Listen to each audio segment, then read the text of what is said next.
चिंतन शिविर को लेकर वर्चुअली बैठक आयोजित। केंद्रीय मंत्री की अध्यक्षता में हुई बैठक। ग्रामीण विकास के लिए सुझाव किया आमंत्रित। सीएम धामी का नई दिल्ली दौरा। केंद्रीय युवा कार्यक्रम एवं खेल मंत्री से की मुलाकात। राष्ट्रीय खेलों के सफल आयोजन के लिए जताया आभार। कांग्रेस प्रदेश अध्यक्ष पहुंचे द्वारा हाट। कार्यकर्ताओं के साथ तहसील परिसर में किया धरना प्रदर्शन। पंचायत चुनाव के परिणाम के दिन हुई घटना पर जताया विरोध। हरीश कोठारी को मिला golden spin award. Bharat scout and guide राष्ट्रीय मुख्यालय नई दिल्ली में मिला सम्मान। हरीश ने सीएम को दिया मार्गदर्शन का श्रेय। नैनीताल के पुलिस लाइन सभागार में समीक्षा बैठक। एडीजी ने पुलिस अधीक्षकों के साथ की बैठक। कुमाऊं रेंज में अपराध अनावरण समेत कई मुद्दों पर की गई चर्चा।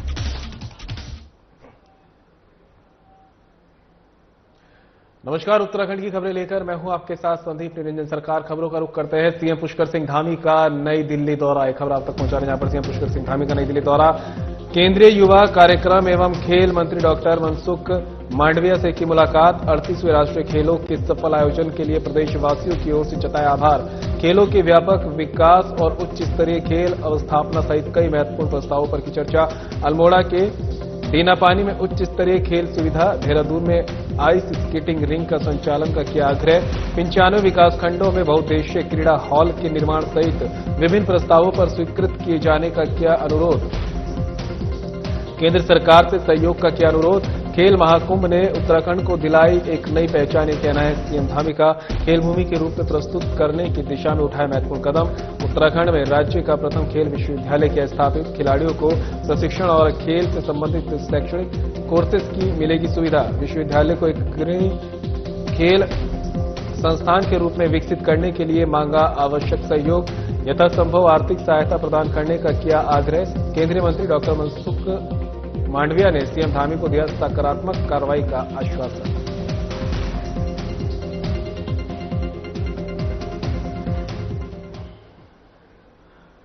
केंद्रीय ग्रामीण विकास मंत्री शिवराज सिंह चौहान की अध्यक्षता में आगामी सितंबर माह में होने वाले चिंतन शिविर कार्यक्रम के संबंध में आयोजित वर्चुअल बैठक में उत्तराखंड के ग्रामीण विकास मंत्री गणेश जोशी ने भी वर्चुअल माध्यम से प्रतिभाग किया। बैठक में देश भर के विभिन्न राज्यों के ग्राम विकास विभाग से जुड़े मंत्री और वरिष्ठ अधिकारी उपस्थित रहे। केंद्रीय मंत्री शिवराज सिंह चौहान ने 4 से 5 सितंबर 2025 को राजस्थान के उदयपुर में प्रस्तावित चिंतन शिविर के सफल आयोजन के लिए सभी राज्यों से सुझाव आमंत्रित किए। इस अवसर पर प्रदेश के ग्रामीण विकास मंत्री गणेश जोशी ने कहा कि ये चिंतन शिविर ग्रामीण विकास की नीतियों को और अधिक प्रभावी बनाने में मील का पत्थर सिद्ध होगा।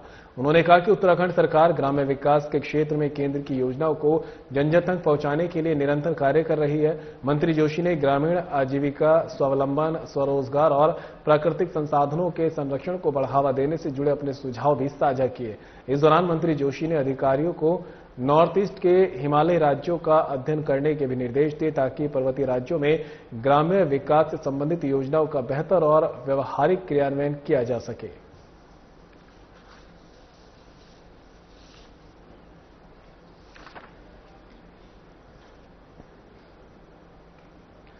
उत्तर प्रदेश के पूर्व मुख्यमंत्री और भारतीय जनता पार्टी के नेता कल्याण सिंह की पुण्यतिथि पर भारतीय जनता पार्टी मसूरी मंडल ने उनके चित्र पर माल्यार्पण कर श्रद्धांजलि अर्पित की। इस दौरान उन्होंने मसूरी से जुड़े उनके संस्मरण को याद कर उनके बताए गए मार्ग पर चलने का संकल्प लिया। भारतीय जनता पार्टी के वरिष्ठ नेता मदन मोहन शर्मा ने कहा कि कल्याण सिंह का मसूरी से गहरा नाता रहा है। वे अक्सर अपने परिवार के साथ मसूरी आते थे। उन्होंने कहा कि बेहद सरल स्वभाव के धनी कल्याण सिंह कार्यकर्ताओं से मुलाकात कर उनकी समस्याओं को सुनते थे और उसके निराकरण करने का प्रयास करते थे। वहीं बीजेपी मसूरी मंडल अध्यक्ष रजत अग्रवाल ने कहा कि कल्याण सिंह ने राम मंदिर निर्माण में भूमिका निभाई और आज उनकी बदौलत राम मंदिर का निर्माण हो पाया है। स्वर्गीय कल्याण सिंह जी का मसूरी से बहुत लगाव था।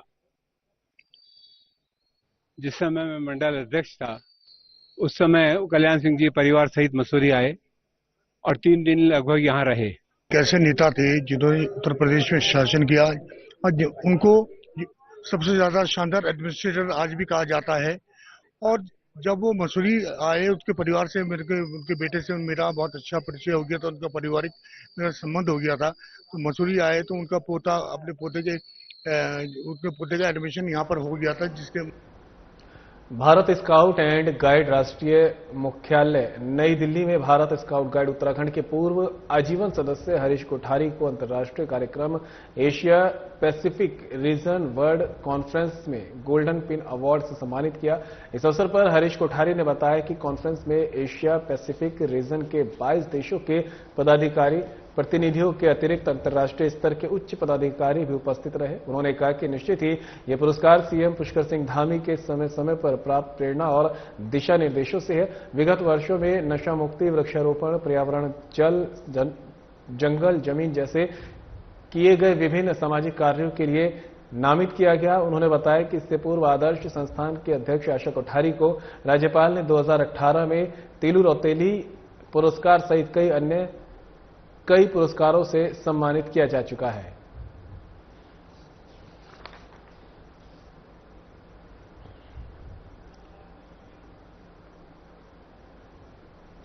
विश्व वरिष्ठ नागरिक दिवस के अवसर पर कोतवाली मसूरी पुलिस ने वरिष्ठ नागरिकों के घर घर जाकर कुशलता की जानकारी ली। कोतवाली मसूरी पुलिस ने थाना क्षेत्रांतर्गत रह रहे वरिष्ठ नागरिकों के घर जाकर उनकी कुशलक्षेम पूछी। वरिष्ठ नागरिकों से बातचीत करने के दौरान अधिकतर लोगों ने बताया कि उनके परिवार के लोग रोजगार और काम के लिए विदेश और दूसरे शहरों में हैं। समय समय पर एक दूसरे के पास आते जाते रहते हैं। पुलिस ने वरिष्ठ नागरिकों को अपने स्तर पर किसी भी प्रकार की मदद के लिए आश्वस्त किया और फोन नंबरों का आदान प्रदान किया। मसूरी पुलिस की इस पहल को सभी वर्गों और क्षेत्रीय जनता द्वारा सराहा गया। वहीं मसूरी माल रोड पर मसूरी पुलिस द्वारा वरिष्ठ नागरिकों को पुष्पगुच्छ भेंट किए गए और उनसे विभिन्न जानकारियां ली गई। इस अवसर पर वरिष्ठ जनों के चेहरे पर खुशी देखने को मिली और पुलिस की कार्यवाही से संतुष्ट नजर आए। वरिष्ठ नागरिक महिमानंद ने बताया कि पहली बार वरिष्ठ नागरिकों को इस प्रकार का सम्मान दिया जा रहा है। उन्होंने कहा कि सभी लोगों को वरिष्ठ नागरिकों का सम्मान करना चाहिए।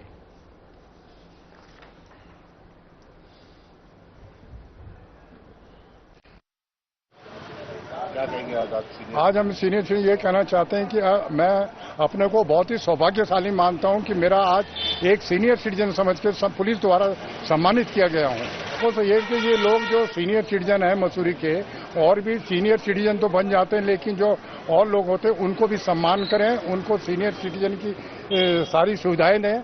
मेरा लोगों से यही कहना है कि सीनियर जो लोग हैं उनको सम्मान करना चाहिए। रुद्रपुर में तमंचा बाबू की दादागिरी पर उधम सिंह नगर पुलिस ने लगाम कसी है। बता दें कि सोशल मीडिया पर तमंचा बाबू नाम का युवक अवैध तमंचे के साथ दहशत फैला रहा था, जिसका वीडियो सोशल मीडिया पर तेजी से वायरल हो रहा था। मामले की गंभीरता को देखते हुए एसएसपी मणिकांत मिश्रा ने स्वयं वायरल वीडियो का संज्ञान लेते हुए पुलिस टीम को आरोपी युवक की गिरफ्तारी के निर्देश दिए। रुद्रपुर पुलिस ने एक्शन मोड में काम करते हुए तमंचा बाबू को गिरफ्तार करने में सफलता हासिल की। पकड़े गए आरोपी का नाम रवि चौहान है। आरोपी के कब्जे से एक अवैध तमंचा बरामद हुआ है। पुलिस टीम ने वायरल वीडियो में दिख रहे बाकी साथियों की भी धरपकड़ की जा रही है। ये कदम एसएसपी मणिकांत मिश्रा की अपराध, अवैध हथियारों और नशे के खिलाफ सख्त नीति को दर्शाता है। रुद्रपुर पुलिस का साफ संदेश है कि किसी प्रकार की गुंडागर्दी जनपद में कतई बर्दाश्त नहीं होगी।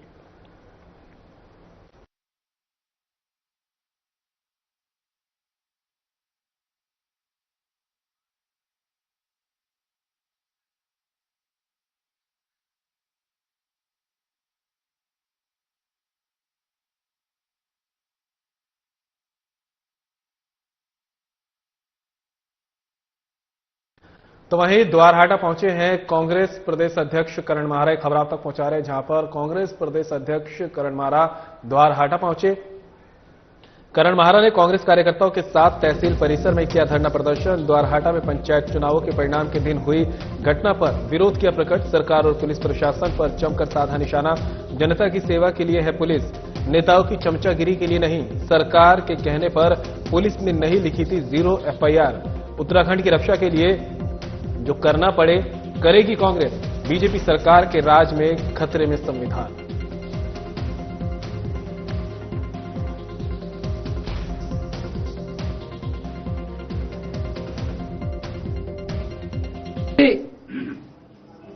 हमारी माता दूनागिरी की धरती है और ये तुम्हारे उस हीरो की धरती है जिसने बटाला कांड दिल्ली में अपनी जान गंवाई, बहुत चंद शर्मा जी की धरती है।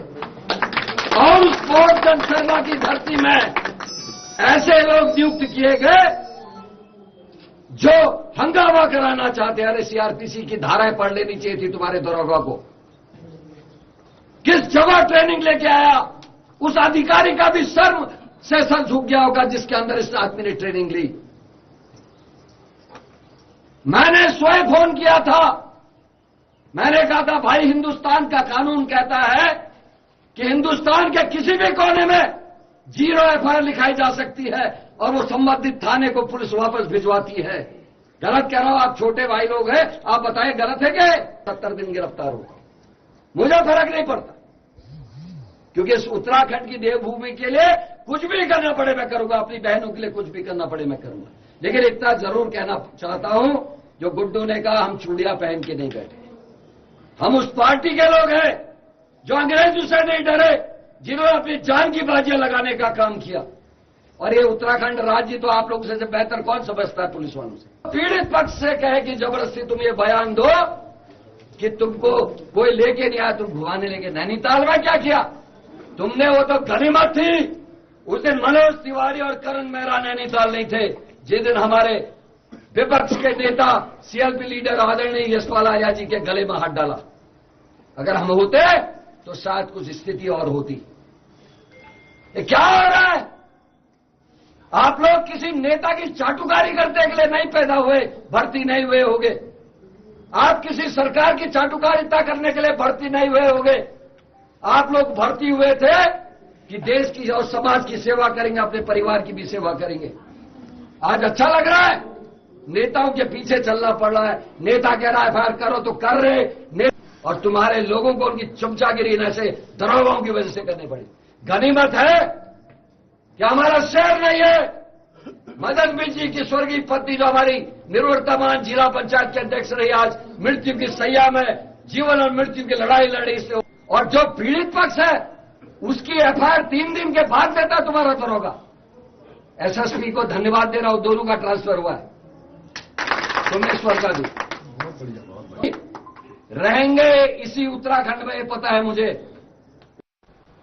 एडीजी वी मुरुगेशन ने नैनीताल पुलिस लाइन सभागार में वरिष्ठ पुलिस अधीक्षकों के साथ समीक्षा बैठक की। इस दौरान उन्होंने कुमाऊं रेंज के जनपदों में घटित अपराधों के अनावरण और अपराधियों की गिरफ्तारी कार्रवाइयों का आंकलन किया है। बैठक में पुलिसकर्मियों ने एडीजी को बताया कि अज्ञात शवों की शिनाख्त के संबंध में लगातार अभियान चलाया जा रहा है। इस अभियान में अधिक से अधिक अज्ञात शवों की शिनाख्त कार्रवाई के लिए एक कार्य योजना जारी की गई है। वहीं एडीजी वी मुरुगेशन ने कहा कि जो घटना उत्तराखंड के तमाम क्षेत्रों में हुई है उसकी जांच चल रही है। विभागीय अधिकारी जांच कर रहे हैं, सारे प्रकरणों को देखा जा रहा है। अधिकारियों को महिला अपहरण के मामलों में गंभीरता से कार्य करते हुए प्रभावी अनावरण कर संलिप्त आरोपियों के विरुद्ध कठोर कार्रवाई करने के निर्देश दिए हैं। साथ ही अवैध नशे की सप्लाई चेन को तोड़ने के लिए कड़ी निरोधात्मक कार्रवाई करने और जनपदों में लगातार सघन चेकिंग अभियान चलाने के निर्देश दिए गए हैं। आए हैं हमारी इस रेंज में। अब सभी एसपीज की मीटिंग लेना था, मेरा क्राइम मीटिंग करना था, जो वांटेड क्रिमिनल्स का अरेस्ट और हमारे इन्वेस्टिगेशन जो लंबे समय से पेंडिंग, और हमारा साइबर क्राइम और ट्रैफिक से रिलेटेड, और एनडीपीएस वुमेन सिक्योरिटी, इस पे हमने एसपीज के साथ डिस्कशन किया। उनके परफॉर्मेंस हमने एनालाइज कराए, जहां पीछे पड़ रहे हैं, पीछे लग रहा है, उनको आगे करने के लिए डायरेक्शन इशू कराएंगे। ओवरऑल हमें इतना कहना है, जो भी लॉ वायलेटर्स है, जो भी कानून व्यवस्था को बिगाड़ते हैं, उन्हें खिलाफ सख्त कार्रवाई की जाएगी। उनको कानून के सामने, कोर्ट के सामने पेश कराया जाएगा। वो सारा अंडर इन्वेस्टिगेशन में भी है। वो इन्वेस्टिगेशन के बाद तो जो भी कोई भी अधिकारी जो भी कभी पाए गए उनके खिलाफ कार्रवाई की जाएगी। जो भी क्रिमिनल्स है, जो अगेंस्ट द लॉ काम किए हैं, उन्हें कोर्ट के सामने पेश किया। कार्य में कुछ इंक्वायरी चल रही है, यानी कि विभाग की इंक्वायरी चल रही है। प्रथम दृष्टिया एक एसओ सस्पेंड हो रखे हैं, ऑर्डर किए हुए हैं सीईओ का हटाना, और वहां का जो एसओ है उनको भी हटाने के। वो सब गवर्नमेंट का ऑर्डर है, वो सब कंप्लाइंस। उसमें इंक्वायरी भी चल रही है, इन्वेस्टिगेशन भी है। जो उसके इंक्वायरी और इन्वेस्टिगेशन के बाद तथ्य सामने आएगी, उस हिसाब से जो भी गलत पाए जाते हैं उनके खिलाफ कार्रवाई। के मैटर में एफआईआर भी लिखा हुआ है। अब सीबीसी गवर्नमेंट ने ऑर्डर किया, सीबीसीआईडी में इन्वेस्टिगेशन होगा, वो बॉटम तक चलेंगे, उसका पूरा तहकीकात किया जाएगा। जो भी अगेंस्ट द लॉ काम किए हैं offenders, they will be brought to justice. लूट की घटना का षड्यंत्र रचकर गुमराह करने वाले को पकड़ने में हरिद्वार पुलिस ने सफलता हासिल की है। दरअसल टांडा भगमल गुरुद्वारे में सेवा का काम कर रहे धर्मेंद्र नाम के व्यक्ति ने चौकी रायसी में आकर तहरीर दी। तहरीर में धर्मेंद्र ने बताया कि दरगाहपुर के पास किसी अनजान शख्स ने उससे 1 लाख नकदी, मोटरसाइकिल और मोबाइल छीन लिया और मौके से फरार हो गए। मामले की सूचना को गंभीरता से लेते हुए पुलिस बल तत्काल घटनास्थल के पास पहुंचा। आसपास के लोगों और राहगीरों से पूछताछ में ऐसी कोई भी घटना सामने न आने पर पुलिस की शक की सुई खुद को पीड़ित बता रहे व्यक्ति की और भूमि फर्जी पीड़ित के प्रारंभिक बयानों से पुलिस टीम ने जब तथ्य खंगाले तो सामने आया कि खुद को लूट का शिकार बता रहा शख्स ऑनलाइन गेम खेलने का आदी निकला। पड़ताल में यह भी सामने आया कि उसने गुरुद्वारा कमेटी से 1 लाख उधार लिए थे, जिन्हें चुकाने से बचने के लिए उसने लूट की मनगढ़ंत घटना रची। पुलिस टीम ने गन्ने के खेत में छिपाकर रखी गई मोटरसाइकिल को बरामद कर सीज कर दिया है और झूठी सूचना देने पर आरोपी व्यक्ति का पुलिस एक्ट में चालान कर कड़ी फटकार लगाते हुए भविष्य में ऐसी गलती न दोहराने की सुस्पष्ट चेतावनी दी है।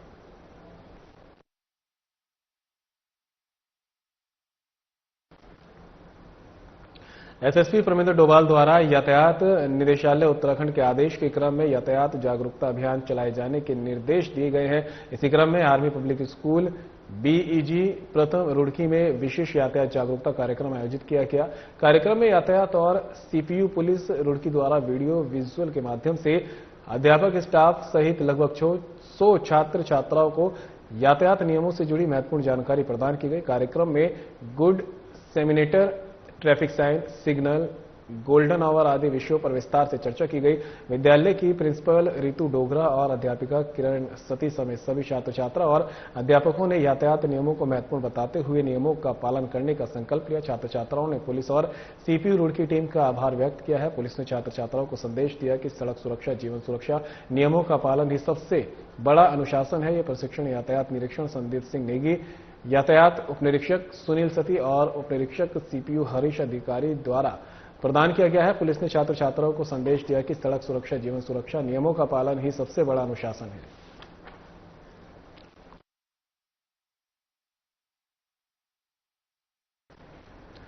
टिहरी डीएम नीतिका खंडेलवाल ने विकासखंड थौलधार के इंडियान गांव स्थित प्रसिद्ध सिद्धपीठ कांगुड़ा नागराजा मंदिर में सीएम पुष्कर सिंह धामी की घोषणाओं के क्रम में संचालित हो रहे कार्यों का निरीक्षण किया। इस अवसर पर सीएम धामी के जनसंपर्क अधिकारी मुलायम सिंह रावत ने विभिन्न निर्माण कार्यों की जानकारी डीएम को दी। मंदिर समिति के सदस्यों ने पेयजल की मांग रखे जाने पर डीएम नीतिका ने जल संस्थान को आवश्यक व्यवस्था सुनिश्चित करने के निर्देश दिए। निरीक्षण के दौरान उन्होंने कार्यदायी संस्था ग्रामीण निर्माण विभाग को आवश्यक दिशा निर्देश दिए। कि आप लोग विदित हैं कि हम लोग माननीय मुख्यमंत्री जी की जो घोषणा है उस समय समय पे इसका निरीक्षण कर रहे हैं। तो उसमें हमने इस कड़ी में सबसे पहले कांगड़ा नागराज मंदिर जो थौलधार ब्लॉक में ही है वहां गए हैं। पूरी टीम के साथ उस अगर मंदिर को जाएंगे तो लगभग 700-800 मीटर जो एक स्टीप चढ़ाई करके पूरी हमारी मशीनरी गई। वहां पे हमने देखा कि उस मंदिर में जो भव्य मंदिर है वहां पे उसको और बेटर बनाने के लिए और उसको पर्यटन के स्थल पर विकसित करने के लिए हमारे कार्यदायी संस्था के साथ हमने निरीक्षण किया है। वहां काम शुरू हो गया है। उनको त्वरित कार्य करने का आपदा के बाद तो स्पीड अप करने के लिए निर्देश दिए गए हैं और मुझे लगता है कि 8 से 9 महीने में हमारा वो काम ठीक हो जाएगा। और जो मंदिर की समिति है उनके साथ भी हम लोगों ने बैठक करी, वहीं हमने मंदिर के अन्य लोगों के साथ भी वार्ता करी। तो मुझे लगता है कि माननीय मुख्यमंत्री जी की जो घोषणा है उसको हम जल्दी पूर्ण कराएं। डीएम टिहरी नीतिका खंडेलवाल ने मुख्यमंत्री पुष्कर सिंह धामी के निर्देशों के क्रम में जनपद के विभिन्न आपदाग्रस्त क्षेत्रों का निरीक्षण किया। निरीक्षण के दौरान वंशुल ग्राम के ग्राम वासियों ने अवगत कराया कि पेयजल लाइन क्षतिग्रस्त हो चुकी है। कई हेक्टेयर कृषि भूमि मलबे से प्रभावित हुई है। दोकला तोक में कई आवासीय भवनों को खतरा बताया गया है। ग्रामीण ने अपने अपने घरों की स्थिति से डीएम को अवगत कराया। ग्रामीणों ने रास्ता एवं पेयजल आपूर्ति बाधित होने की समस्या भी बताई। डीएम नीतिका खंडेलवाल ने कहा कि प्रभावित क्षेत्र में भू वैज्ञानिक सर्वे कराया जाएगा, इसके बाद आगे की कार्रवाई की जाएगी।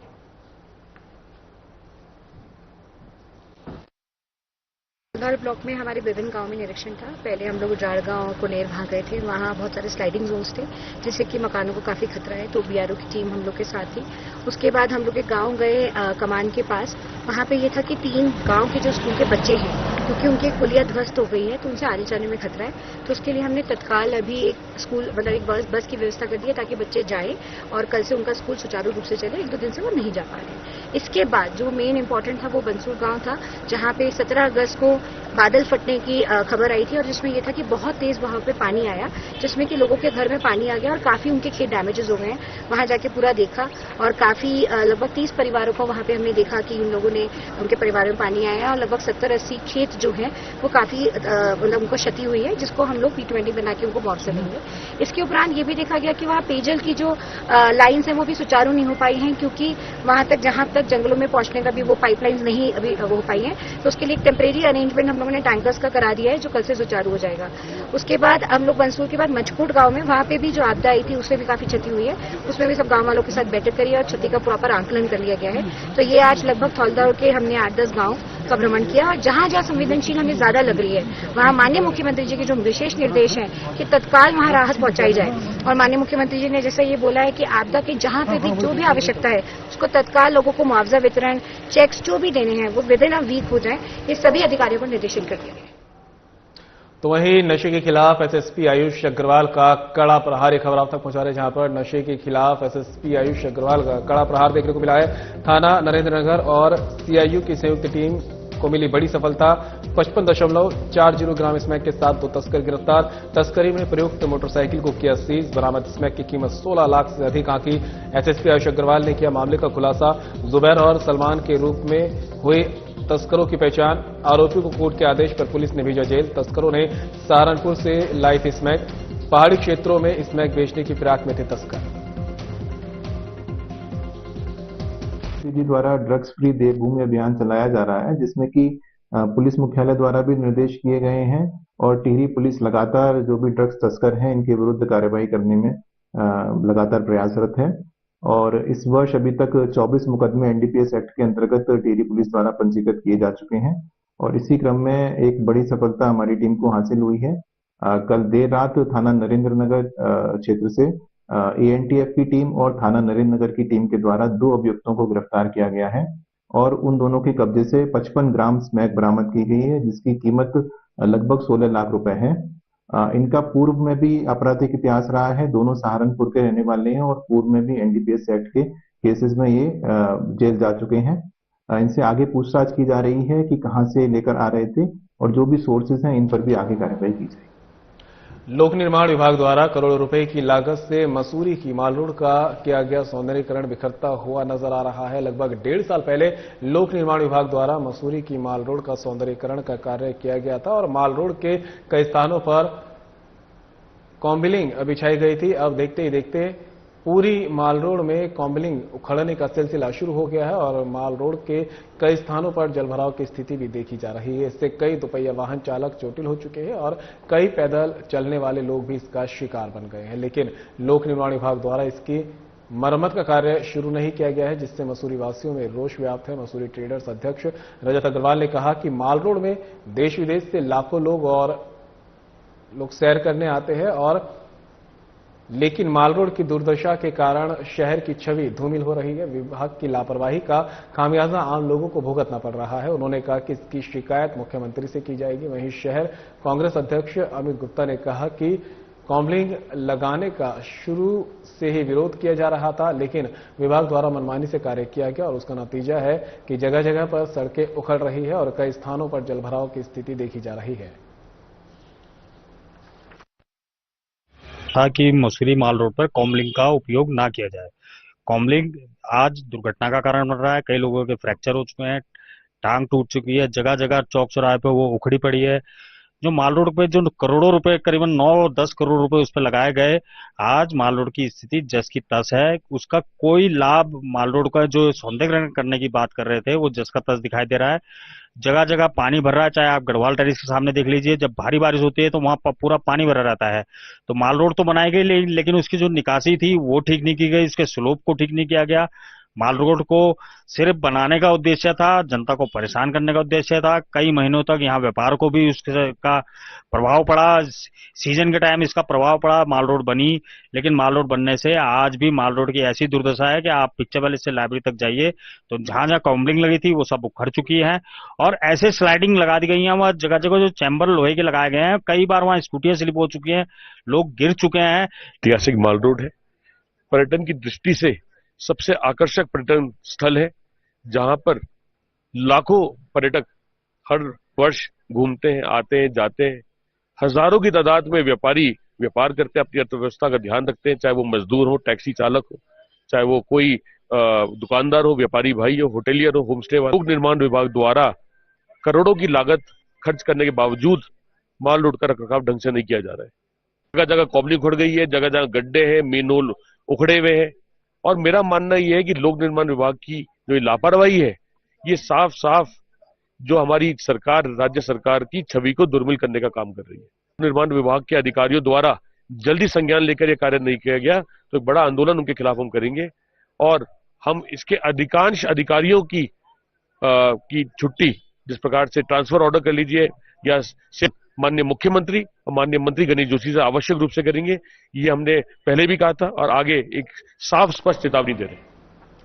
नकली दवाई बनाकर बेचने वाले गिरोह के मास्टरमाइंड को एसटीएफ की टीम ने गिरफ्तार करने में सफलता हासिल की है। एसटीएफ की टीम इससे पहले गिरोह के 5 सदस्यों को गिरफ्तार कर जेल भेज चुकी है। मास्टरमाइंड को मिलाकर कुल 6 आरोपी गिरफ्तार हो चुके हैं।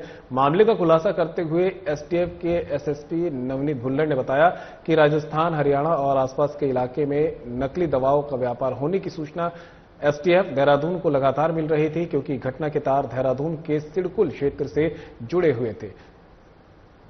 तय तक जाने के लिए एसटीएफ की टीम ने मामले में जांच की और एक के बाद एक 6 आरोपियों को गिरफ्तार किया। आरोपियों के कब्जे से ब्रांडेड कंपनी की नकली रैपर लेबल और क्यूआर कोड बरामद हो चुके हैं। मामले में एसटीएफ की अग्रिम जांच और कार्रवाई चल रही है। यदि और आरोपियों के नाम सामने आएंगे तो उनके खिलाफ भी कड़ी कानूनी कार्रवाई की जाएगी।